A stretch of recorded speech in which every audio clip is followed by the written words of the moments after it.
Much.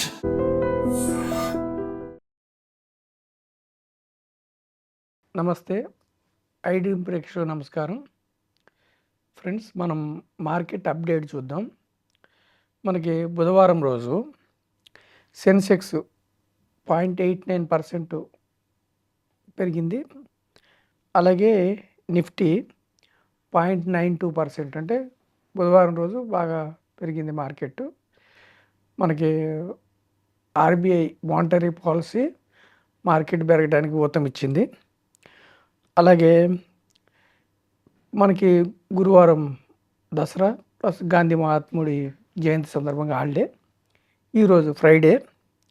Sensex వచ్చి మనకి 0.28% పెరిగి 223 పాయింట్లు పెరిగి 81,207 దగ్గర క్లోజ్ అయింది. అలాగే నిఫ్టీ 0.23% పెరిగి 24,894 దగ్గర క్లోజ్ అయింది. అయితే ఈ మనకి బుధవారం మరియు శుక్రవారం మార్కెట్స్కి బాగా మంచిగా పెర్ఫామ్ చేసింది. అయితే మనకి ఈ గత వారం మార్కెట్ స్నాప్ షాట్స్ ఏమిటంటే, గవర్నమెంట్ డేటా ప్రకారం goods and services tax GST revenue 9% year on year grow అవుతుంది. అంటే సెప్టెంబర్లో 189,000 కోట్లు జిఎస్టీ రూపంలో గవర్నమెంట్కి వచ్చింది రెవెన్యూ. ఇది మంచి శుభపరిణామం, గవర్నమెంట్కి రెవెన్యూ రావటం.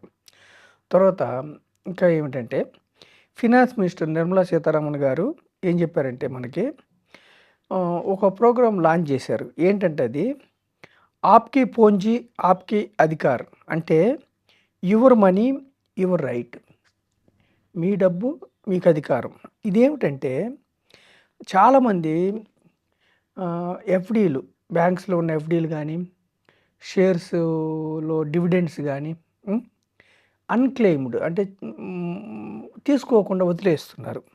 యువర్ మనీ యువర్ రైట్ ఒక 3 months ప్రోగ్రామ్, అక్టోబర్ నుంచి డిసెంబర్ 2025 వరకు ప్రోగ్రామ్ ఆవిడ లాంచ్ చేశారు. 3 month ప్రోగ్రామ్, అవేర్నెస్ క్యాంపెయిన్ అనమాట. అంటే మీ డబ్బు మీకు అధికారం ఉంది, మీరు తీసుకోండి, వదిలేసుకోవద్దు. Your money your right. తర్వాత యూనియన్ క్యాబినెట్ అప్రూవ్ చేసింది ఏమిటంటే, widening of the national highway, ఏది NH 715.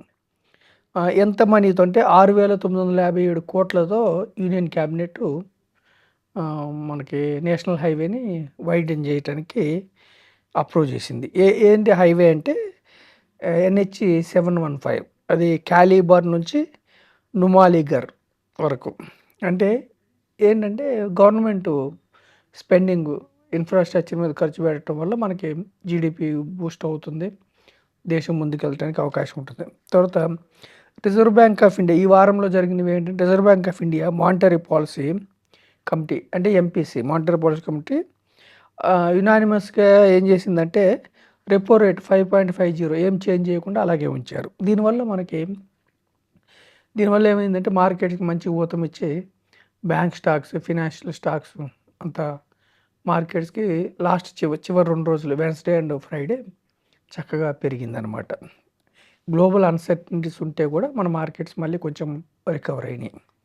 తర్వాత RBI projected India real GDP ఎట్లా ప్రొజెక్ట్ చేసిందంటే, 2006 ఫైనాన్షియల్ ఇయర్కి జీడిపి 6.8%తో గ్రో అవుద్దని ఆర్బీఐ మనకి ప్రొజెక్షన్ ఇచ్చింది.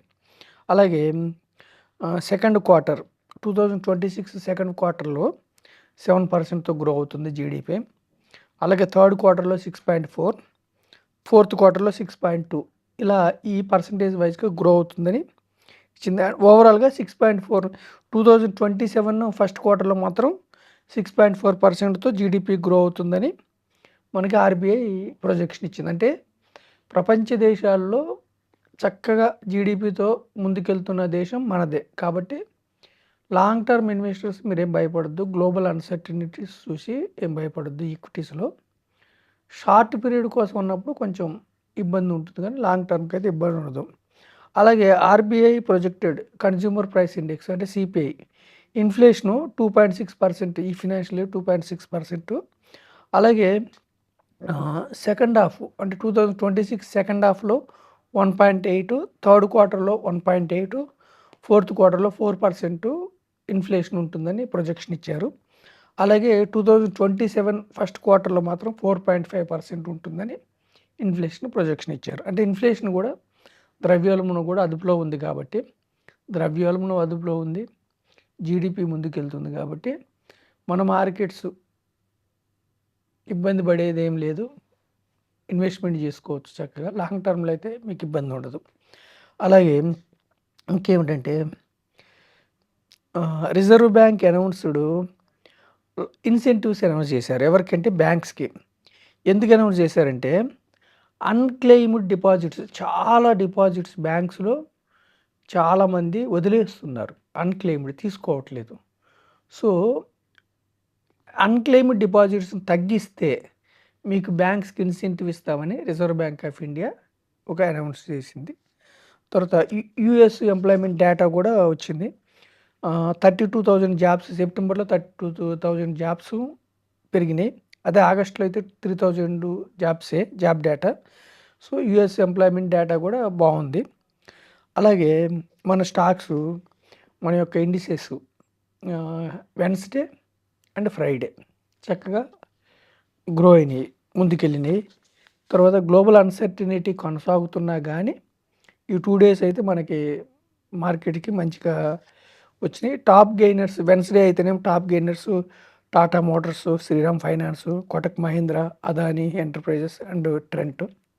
అలాగే top losers Bajaj Finance, UltraTech Cement, SBI, Tata Steel and Asian Paints. So, మనం ఏం చెప్తున్నామంటే నెక్స్ట్ వీక్ ఎలా ఉంటుందంటే ప్రస్తుతానికైతే పాజిటివ్‌గానే ఉంది ట్రెండు. అంటే వెన్స్‌డే గానీ, ఈరోజు ఫ్రైడే గానీ చూస్తే పాజిటివ్‌గానే ఉంది. సో, గ్లోబల్ అన్సర్టనిటీ అయితే టారిఫ్‌లు వల్ల గానీ, ఇంకోటైతే అన్సర్టనిటీ అయితే కొనసాగుతుంది. కాకపోతే మన మార్కెట్స్‌కి మన మ్యాక్రో ఎకనామిక్ సిట్యుయేషన్స్ అయితే జీడీపీ గానీ, ఇన్‌ఫ్లేషన్ గానీ అదుపులో ఉన్నాయి. అంతా సవ్యంగానే ఉంది. ఇది ఈ వారం, పోయిన వారం మార్కెట్ యొక్క updates. Thank you. And for more videos, Please subscribe to iDream.